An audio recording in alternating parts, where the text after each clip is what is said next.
Halo semuanya, balik lagi bareng Noba di sini. Kali ini Noba akan melanjutkan part selanjutnya dari film Donghua yang berjudul Battle Through the Heaven.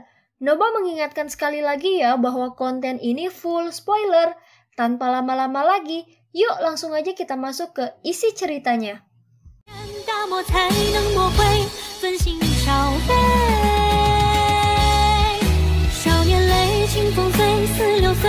Melanjutkan dari cerita sebelumnya, ekspresi semua orang berubah ketika mereka tiba-tiba muncul di tempat yang aneh ini. Beberapa ketakutan melekat di banyak wajah mereka. Mereka sekarang mengerti bahwa semua yang mereka alami sebelumnya adalah ilusi. Mereka mengingat ilusi dari sebelumnya dan tanpa sadar merasakan bentuk keringat dingin. Jika bukan karena perubahan mendadak ini, mereka akan tetap berada dalam ilusi mereka selamanya. Semua orang secara bertahap pulih. Baru kemudian mereka perlahan-lahan menarik keterkejutan di dalam hati mereka dan mulai mengamati tempat misterius ini. Tempat ini tidak terlalu besar. Oleh karena itu banyak mata berkumpul di pohon kuno seperti batu giok di tengah. Mata semua orang yang hadir terfokus pada pohon purba bodhisattva. Segera setelah itu Sun-er mengenali sosok kurus di dalam batang pohon. Wajahnya berubah drastis. Gu Qingyan meraih Sun-er dan mengingatkannya dengan suara yang dalam. Sun-er, jangan gegabah. Ini mungkin kesempatan yang bagus, ucap Gu Qingyan. Sun-er baru terbangun setelah mendengar kata-kata Gu Qingyan. Dia mengingat dengan benar ingatannya terkait dengan pohon kuno bodhisattva ini. Sesaat kemudian dia perlahan mengangguk. Berdasarkan catatan beberapa buku kuno, pohon purba bodhisattva memiliki 3 harta karun. Yang pertama adalah hati bodhisattva, yang kedua adalah benih bodhisattva, dan yang ketiga adalah memahami alam dunia melalui pohon purba bodhisattva. Tidak sulit untuk memahami 2 harta pertama. Kedua harta itu adalah benda berwujud yang dimiliki oleh pohon purba bodhisattva. Namun yang ketiga agak kabur dan imajiner. Pohon purba bodhisattva disebut sebagai pohon reinkarnasi pengetahuan. Dikabarkan memiliki efek misterius yang memungkinkan seseorang mengalami 100 reinkarnasi. Mereka yang telah mengalami reinkarnasi seperti itu dikabarkan bisa masuk ke kelas Daudi. Meskipun ini hanya rumor, masih ada banyak ahli yang menjadi gila karena legenda yang tidak jelas ini. Pada saat ini setiap pasang mata di ruang yang dipenuhi kehidupan ini berkumpul pada Shoyan yang telah dipeluk oleh pohon kuno. Mata mereka relatif panas. Mereka yang bisa datang ke tempat ini secara alami telah mendengar tentang 3 harta bodhisattva. Apa yang disebut meditasi di bawah pohon purba bodhisattva bisa mendapatkan potensi yang begitu besar. Bagaimana orang ini akhirnya mendapatkan keuntungan seperti itu? Ucap Jiu Feng. Seandainya saya tahu sebelumnya, saya akan memanggil para ahli dari klan menggunakan token geospasial di luar, ucap Hun Yu. Pada saat ini Hun Yu merasa penyesalan terbentuk di dalam hatinya. Jika dia tidak khawatir bahwa para ahli dari klan Gu akan campur tangan, dia akan menghancurkan token geospasial dan memanggil para ahli dari klan Hun untuk membunuh Shoyan saat dia keluar dari gelombang binatang. Karena Shoyan bersama klan Gu, Hun Yu tidak bisa menyerangnya dengan paksa. Bagaimanapun Hun Yu mengerti bahwa orang-orang dari klan Gu ini juga memiliki token geospasial untuk memanggil ahli klan mereka. Jika mereka akhirnya terjerat satu sama lain di luar pohon, mereka hanya akan menguntungkan yang lain. Hanya pada saat inilah Hun Yu merasakan penyesalan di hatinya tetapi sudah terlambat. Ruang di tempat ini adalah dunia yang diciptakan. Tidak mungkin reak spasial dibuat di sini. Dia tidak bisa memanggil para ahli dari klan Hun. Mata Hun Yu berkedip. Dia tiba-tiba menatap Jiu Feng. Keduanya saling melirik. Mereka mampu mendeteksi rasa dingin yang gelap di mata pihak lain. Dan mereka dengan lembut mengangguk dengan cara yang tidak terlihat oleh orang lain. Hun Yu dan Jiu Feng tiba-tiba bergerak setelah dagu mereka diturunkan. Mereka berubah menjadi dua garis hitam dan muncul di bawah pohon kuno Bodhisattva dengan sangat cepat sehingga tidak ada yang bisa bereaksi. Keduanya mengedarkan Douki di tubuh mereka saat mereka dengan kejam menyerang Shoyan yang telah dipeluk oleh pohon. "Hunyu, beraninya kamu," ucap Sun-er. Kelompok Sun-er mendeteksi tujuan mereka saat kedua sosok itu melesat. Ekspresi mereka berubah drastis. Dua sidik jari dengan cepat terbentuk di depan Sun-er oleh nyala api emas. Kedua sidik jari ini dengan cepat melesat ke arah Hunyu dan Jiu Feng. Namun keduanya memutuskan untuk mengabaikan serangan Sun-er. Douki yang menakutkan hadir di tangan mereka saat mereka dengan kejam membanting ke arah pohon kuno Bodhisattva. Suara teredam dipancarkan ketika serangan ganas mendarat di pohon kuno Bodhisattva. Sebelum senyum muncul di wajah Hunyu dan Jiu Feng, mereka tiba-tiba merasakan kekuatan yang sangat menakutkan melonjak dari tempat telapak tangan mereka mendarat. Keterkejutan melonjak di mata Hunyu dan Jiu Feng karena kekuatan pembalasan menakutkan ini. Mereka tidak punya waktu untuk menghindar dan kekuatan mengerikan itu menyerang tubuh mereka. Semua pertahanan Douki mereka runtuh saat keduanya terbang mundur seperti layang-layang dengan tali yang dipotong. Mereka memuntahkan seteguk darah saat tubuh mereka membentuk busur di udara. Semua orang yang hadir terkejut ketika mereka melihat Hunyu dan Jiu Feng dikalahkan dalam sekejap. Mereka segera melihat pohon kuno Bodhisattva dengan sedikit aneh. Hal ini memang luar biasa. Mata cantik Sun-er menatap tajam ke arah Shoyan di pohon kuno Bodhisattva. Dia hanya menghela nafas lega setelah melihat bahwa dia tidak terbangun. Matanya yang sedingin es beralih ke arah Hunyu dan Jiu Feng saat nyala api keemasan muncul di dalamnya. Para ahli dari klan Hun dan suku Heaven Demon Phoenix terkejut setelah melihat mata Sun-er. Mereka buru-buru mengumpulkan Hunyu dan Jiu Feng yang telah berdiri. Melihat situasinya, mereka tampaknya siap untuk terlibat dalam pertarungan besar dengan perselisihan sekecil apapun. "Sun-er, jangan gegabah," ucap Gu Qingyan. Gu Qingyan menghentikan Sun-er. Matanya memandang kelompok Hunyu. Klan Hun dan suku Heaven Demon Phoenix jelas bekerja sama. Akan sulit untuk menentukan pemenang jika mereka terlibat dalam pertempuran berdarah. Keributan akan terlalu besar jika mereka benar-benar bertarung. Mereka akhirnya akan kehilangan lebih dari yang mereka dapatkan jika mereka membangunkan Shoyan dari kondisinya. Sun-er juga menyadari kekhawatiran Gu Qingyan di dalam hatinya. Oleh karena itu dia mengangguk dan perlahan menarik matanya yang sedingin es. Matanya segera beralih ke Shoyan yang duduk di pohon dengan mata tertutup. Hunyu dan Jiu Feng menghapus jejak darah dari sudut mulut mereka. Mereka memandang Shoyan yang terus diam di pohon. Ekspresi gelap dan serius muncul di wajah mereka. Tidak terduga bahwa mereka tidak dapat membangunkannya dari tidurnya bahkan dengan serangan gabungan mereka. Sepertinya pohon purba Bodhisattva melindunginya. Keberuntungan macam apa yang dimiliki orang ini? Ucap Hunyu. Terlepas dari seberapa cemburu yang mereka rasakan di hati mereka, mereka hanya bisa menonton karena perlindungan yang diberikan oleh pohon kuno Bodhisattva. Pohon kuno Bodhisattva ini tampaknya memiliki kesan yang baik tentang Shoyan. Aku ingin tahu apa yang sebenarnya terjadi sebelumnya. Dalam keadaan normal, Shoyan seharusnya juga jatuh ke dalam ilusi. Ucap Gu Qingyan.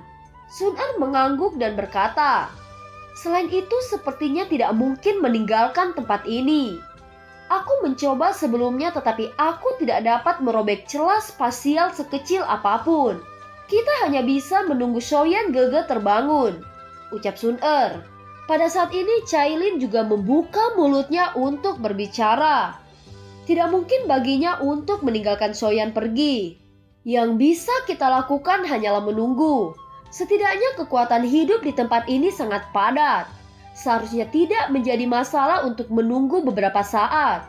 Namun kita harus tetap berhati-hati terhadap orang-orang itu selama periode waktu ini, ucap Cailin.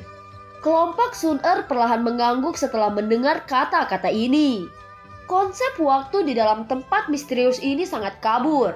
tetapi tidak ada yang bisa membuat celah spasial untuk melarikan diri. Semua orang masih merasakan ketakutan karena ilusi yang sangat hidup dari sebelumnya. Meskipun membosankan, tapi itu nyata. Jika seseorang terjebak dalam ilusi itu lagi, mustahil untuk membedakan antara kenyataan dan ilusi.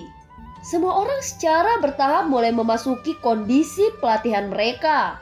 Energi di tempat ini dipenuhi dengan kekuatan hidup yang besar. Itu adalah suplemen yang bisa menyehatkan siapapun. Terlebih lagi jika seseorang menggunakan energi ini untuk menyembuhkan lukanya. Itu bahkan dapat menghilangkan luka tersembunyi di dalam tubuhnya. Oleh karena itu, semua orang mulai memasuki kondisi pelatihan saat mereka menunggu. Mereka semua diuntungkan selama periode waktu ini. Tentu saja kelompok Sun-Er secara alami telah mengalokasikannya beberapa orang untuk memantau kelompok Hunyu saat mereka berlatih. Mereka siap untuk langsung beraksi jika ada masalah. Hunyu dan Jiu Feng mengerti bahwa tindakan gila apapun tidak ada gunanya. Oleh karena itu, mereka tidak diam-diam menyerang selama periode waktu ini. Sekitar 1 bulan perlahan berlalu di tempat ini di tengah pelatihan yang membosankan ini. Pohon purba bodhisattva tidak menunjukkan aktivitas apapun selama 1 bulan ini. Soyan yang tetap duduk tidak bergerak dan bahkan auranya telah menghilang dari indera semua orang. Kadang-kadang bahkan kelompok Sun-Er akan merasa panik di hati mereka. Meskipun mereka mempertahankan akal sehat mereka, yang lain tidak nyaman dan mulai menjadi gila dengan aliran waktu. Lagi pula tidak ada yang mau terjebak di tempat ini selamanya. Iritasi ini berlanjut selama 7 hari sebelum beberapa orang akhirnya tidak dapat menahan kegilaan di hati mereka. Mata orang-orang ini menjadi merah. Dan mereka bersiap untuk bertarung dengan pohon purba bodhisattva ketika sosok manusia yang duduk di dalamnya akhirnya bergetar. Mata itu yang telah tertutup selama periode waktu ini perlahan terbuka di depan banyak tatapan. 9 puncak perubahan, Soyan Gege, ucap gembira Sun-Er. Kelompok Hunyu bertukar pandang satu sama lain. Mereka merasakan perasaan yang berbeda dari yang lain. Dari indera mereka merasa seolah jiwa mereka telah terpapar pada Soyan ketika dia melihat mereka. Perasaan ini penuh dengan ketidaknyamanan. Seluruh tempat ini benar-benar sunyi. Mata semua orang tertuju pada Soyan yang masih dipeluk oleh pohon kuno bodhisattva. Mereka hanya membaca tentang mereka yang akan berlatih di bawah pohon kuno bodhisattva dalam beberapa teks kuno. Oleh karena itu, mereka tidak tahu perubahan seperti apa yang akan dialami seseorang setelah pelatihan ini. Soyan yang berada di bawah pohon kuno bodhisattva memiliki ekspresi kebingungan total di depan banyak pasang mata. Matanya perlahan menyapu mereka semua. Akhirnya itu berhenti di kelompoknya dan kelompok Sun-Er. Sun-Er, ucap suara tua Soyan. Suara agak serak yang berisi nada tua perlahan-lahan ditransmisikan dari pohon kuno bodhisattva. Ekspresi siapapun yang mendengar suara ini tanpa sadar berubah. Nada ini benar-benar berbeda dari nada Soyan di masa lalu. Perubahan itu perlahan-lahan ditarik setelah suara tua ini terdengar. Akhirnya itu benar-benar menghilang. Seolah-olah telah menghilang masuk jauh ke dalam jiwa Soyan. Tidak ada yang bisa mendeteksinya. Soyan mengangkat kepalanya setelah ekspresi tua dan berpengalaman ini menghilang. Dia perlahan menghembuskan seteguk uap hijau zamrud. Segera setelah itu dia berdiri dari pohon kuno bodhisattva dan perlahan melangkah maju di depan mata banyak orang. Aku akhirnya kembali, ucap Soyan. Soyan merenggangkan pinggang malasnya setelah berjalan menjauh dari pohon kuno bodhisattva. Tawa yang jernih membuat kelompok Sun-Er menghela nafas lega. Untungnya ini adalah suara lama Soyan. Sun-Er dengan cepat melangkah maju. Soyan Gege, kamu baik-baik saja? Tanya Sun-Er. Aku baik-baik saja, ucap Soyan. Tangannya tanpa sadar menyentuh rambut hitam mulus Sun-Er saat perasaan mendalam melintas di matanya. Di mata orang lain dia sepertinya hanya menghabiskan 1 bulan di dalam pohon kuno bodhisattva. Namun dia mengerti bahwa jiwanya telah mengalami 100 reinkarnasi di dalam pohon kuno Bodhisattva. Jika pikirannya tidak kuat, dia akan tersesat dalam reinkarnasi itu. Untungnya dia telah melalui pengalaman dengan hati yang teguh dan akhirnya kembali. Sun Er tidak menghindar saat dia menatap mata Xiaoyan. Meskipun dia tidak menyadari apa yang dialami Xiaoyan, dia yakin akan satu hal, pelatihan 1 bulan ini tidak semudah yang dia tunjukkan. Karena Xiaoyan tidak mau mengatakan lebih banyak, dia tentu saja tidak akan bertanya. Xiaoyan menoleh, matanya beralih ke pohon kuno Bodhisattva. Dia menangkupkan kedua tangannya dan berkata terima kasih. Pohon purba Bodhisattva yang tidak menunjukkan aktivitas apapun selama sebulan, tiba-tiba bergoyang ketika mendengar ucapan terima kasih Xiaoyan. Itu mengeluarkan suara gemerisik, menyebabkan semua orang merasa kagum. Benda ini sebenarnya memiliki kecerdasan tetapi tidak menunjukkan kepada mereka. Auramu, sepertinya aku tidak bisa melihatnya dengan jelas. Bisakah Anda menerobos ke kelas Banseng? Tanya Gu Qingyan. Bagaimana bisa semudah ini? Ucap Xiaoyan. Xiaoyan menggelengkan kepalanya. Saat ini dia belum melakukan terobosan ke kelas Banseng. Dia hanya puncak perubahan ke-9 Douzun. Walau begitu, dalam waktu 1 bulan dia telah mencapai tingkat yang tidak dapat dicapai orang lain bahkan dengan 1 dekade pelatihan. Kecepatan ini sangat mengejutkan. Tetapi Xiaoyan mengerti bahwa 1 bulan di mata orang lain adalah 1 abad baginya. Namun Xiaoyan juga sangat berhati-hati dengan kekuatan yang diperolehnya dari nol. Bahkan kekuatan yang diperoleh dari pelatihan reinkarnasi ini telah berulang kali ditekan olehnya. Dia tidak berani membiarkan kekuatannya melambung terlalu banyak. Dia tidak ingin mengorbankan keuntungan masa depannya untuk beberapa keuntungan kecil. Gu Qingyan terkejut saat melihat Xiaoyan menggelengkan kepalanya. Dia hanya bisa tersenyum tanpa daya. Gu Qingyan saat ini tidak dapat melihat melalui Xiaoyan. Xiaoyan menarik matanya. Dia tiba-tiba menoleh ke Hunyu, Jiu Feng, dan yang lainnya. Mereka semua dengan cepat mengedarkan doki di dalam tubuh mereka ketika mereka melihat Xiaoyan menoleh. Mata mereka dingin saat mereka dengan hati-hati menatapnya. Sebuah ejekan terangkat di sudut mulut Xiaoyan saat melihat reaksi keduanya. Jika dia bertemu dengan keduanya sebelum memasuki pohon kuno Bodhisattva, dia pasti akan sangat khawatir pada mereka. Tetapi sekarang ketakutan ini telah sepenuhnya hilang karena dia yakin dapat dengan mudah mengendalikan keduanya di telapak tangannya. Kekuatan besar yang melonjak di dalam tubuhnya memberi Xiaoyan perasaan santai. Hunyu dan Jiu Feng tanpa sadar mengepalkan tinju mereka ketika mereka melihat senyum di wajah Xiaoyan. Terutama Hunyu. Senyum hangat yang selalu hadir di wajahnya telah memucat. Ekspresi gelap memenuhi matanya. Dia bisa merasakan bahaya nyata dari Xiaoyan saat ini. Selain orang gila dari klan Hun, Xiaoyan di depannya sekarang adalah orang kedua dari generasi yang sama yang memberinya perasaan bahaya yang samar-samar. Bocah ini tampaknya telah berubah menjadi orang yang berbeda setelah berlatih di bawah pohon kuno Bodhisattva. Ucap Jiu Feng. Ekspresi Jiu Feng suram. Jika dia tahu bahwa Xiaoyan akan mengalami kesempatan yang begitu beruntung, dia tidak akan menahan diri saat pertama kali mereka bertemu. Dia akan campur tangan dan membunuhnya dan kemudian masalah sekarang tidak akan terjadi. Namun Jiu Feng tidak menyadari bahwa semua orang yang hadir masih akan terjebak dalam ilusi jika Xiaoyan tidak memberikan bantuannya. Berkat Xiaoyan dia bisa menghilangkan emosi negatif dari elit Daudi dari pohon kuno Bodhisattva. Jika tidak, mereka semua akan berakhir dengan nasib yang mirip dengan boneka Banseng yang mereka temui sebelumnya.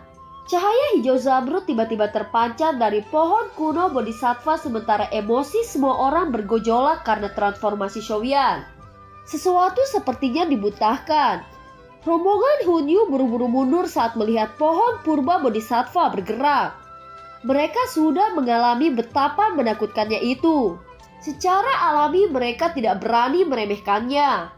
Tidak lama kemudian terlihat pohon Bodhisattva telah memuntahkan bintik-bintik cahaya yang tetap melayang di udara. Ini benih Bodhisattva. Semua orang terkejut ketika mereka melihat titik-titik cahaya ini. Banyak seruan tiba-tiba keluar dari mulut mereka. Ini semua sebenarnya adalah benih bodhisattva, ucap kelompok Hunyu. Mereka tidak membayangkan bahwa pohon purba bodhisattva akan memuntahkan lebih dari 20 benih bodhisattva yang sangat langka di dunia luar. Mata kebanyakan orang memerah setelah merasa kaget. Banyak doki yang agung tiba-tiba melonjak. Setelah itu mereka melesat dengan liar meraih benih bodhisattva itu. Soyan hanya tertawa setelah melihat mata merah kelompok Hunyu. Dia memberi isyarat dengan tangannya dan titik-titik lampu hijau itu sepertinya telah dipanggil. Mereka mengeluarkan suara angin saat menghindari tangan orang-orang yang mencoba meraihnya. Semua benih bodhisattva telah berkumpul di tangan Soyan setelah beberapa kilatan. Terima kasih atas hadiahmu, saudara bodhisattva, ucap Soyan. Setelah itu dia menjentikan jarinya. Beberapa benih bodhisattva di tangannya melesat keluar dan muncul di depan Sun-er, Cailin, Gukingyan, dan anggota kelompoknya yang lain. Saudara Soyan, terima kasih, ucap Gukingyan, Gusing, dan beberapa orang lainnya. Hahaha, tidak apa-apa, ucap Soyan. Kelompok Hunyu dan Jiufeng melihat Soyan yang sedang membagikan benih bodhisattva. Sebuah keganasan berkedip di mata mereka. Bajingan, kamu sengaja meminta untuk mati, teriak Jiufeng. Soyan menoleh perlahan setelah mendengar teriakan marah Jiufeng yang dipenuhi dengan niat membunuh. Jiufeng tiba-tiba merasakan hawa dingin di kulitnya saat Soyan menatapnya.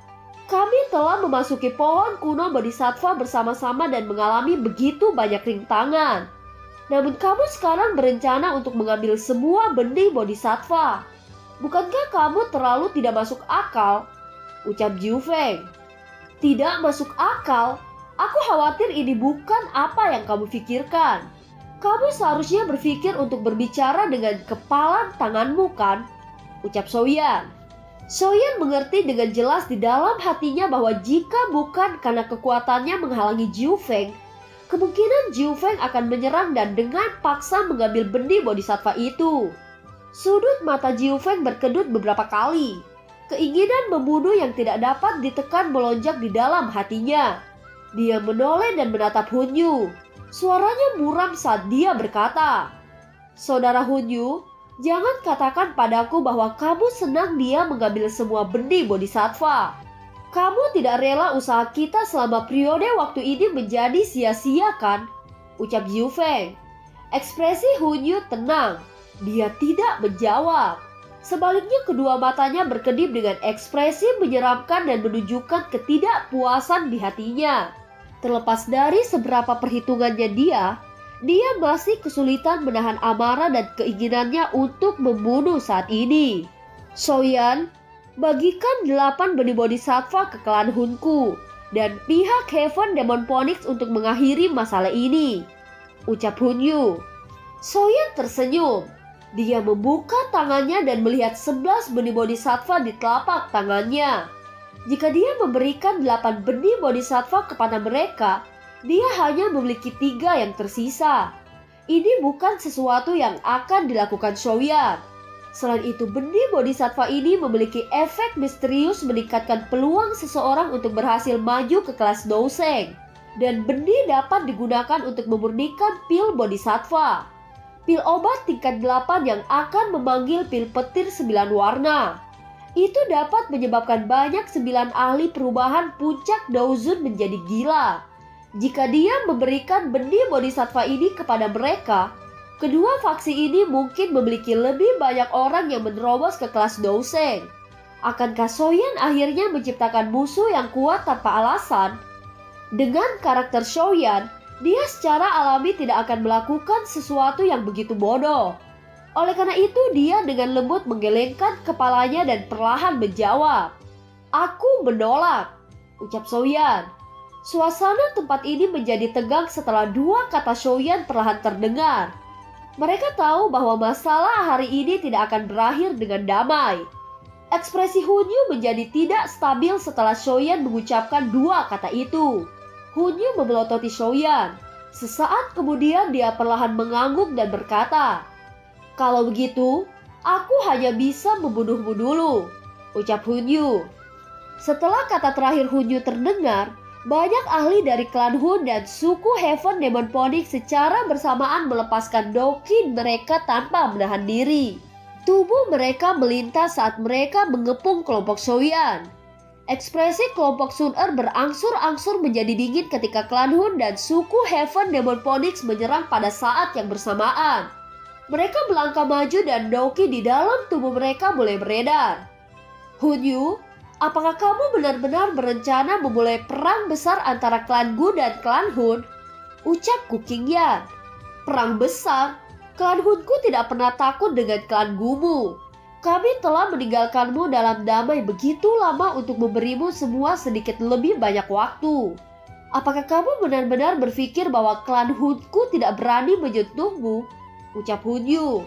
Matanya yang padat beralih kembali ke Soyan saat dia berkata lagi, "Namamu baru-baru ini beredar di sekitar klan Hunku. Bahkan Tianzun keempat gagal. Saat itu aku memberitahu mereka bahwa kita harus bertindak tegas jika kita akan bertindak. Tiap orang-orang tua itu jelas tidak peduli. Kamu hanya berhasil bertahan sekarang karena mereka tidak peduli. Namun kupikir kita harus mengakhiri sikap tidak peduli ini," ucap Hunyu.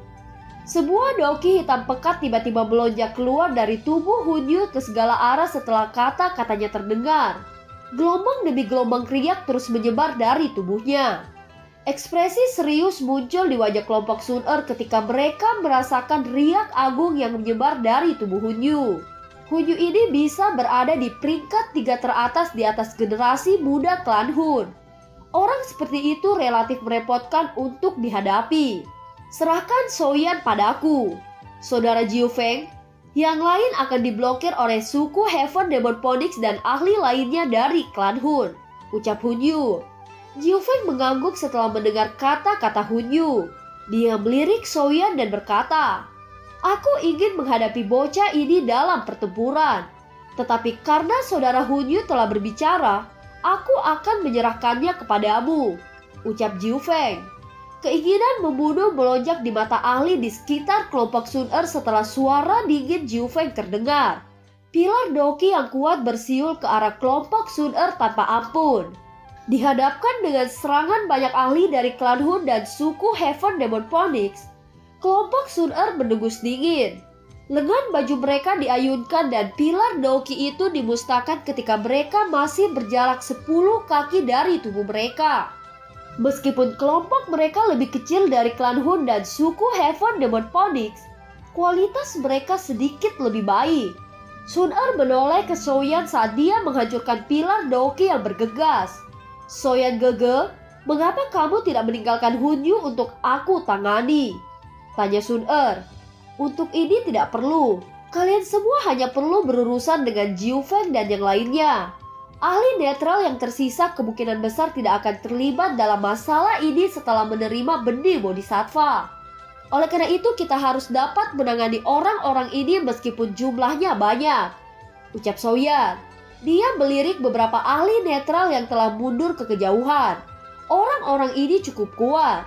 Jika mereka membantu kelompok Hunyu, tekanan yang akan mereka hadapi akan meningkat. Jika Soyan tidak khawatir tentang mereka bergabung dengan musuh-musuhnya, dia akan senang untuk mempertahankan beberapa benih bodhisattva lagi. "Kamu harus berhati-hati," ucap Sun-Er. Soyan tersenyum. Dia melangkah maju dan perlahan berjalan keluar dari lingkaran yang telah dibentuk oleh suku Heaven Demon Phoenix dan klan Hun. Orang-orang itu memberi jalan ketika dia keluar. Dan film pun berakhir. Terima kasih ya udah dengerin Noba sampai akhir ya. Sampai jumpa.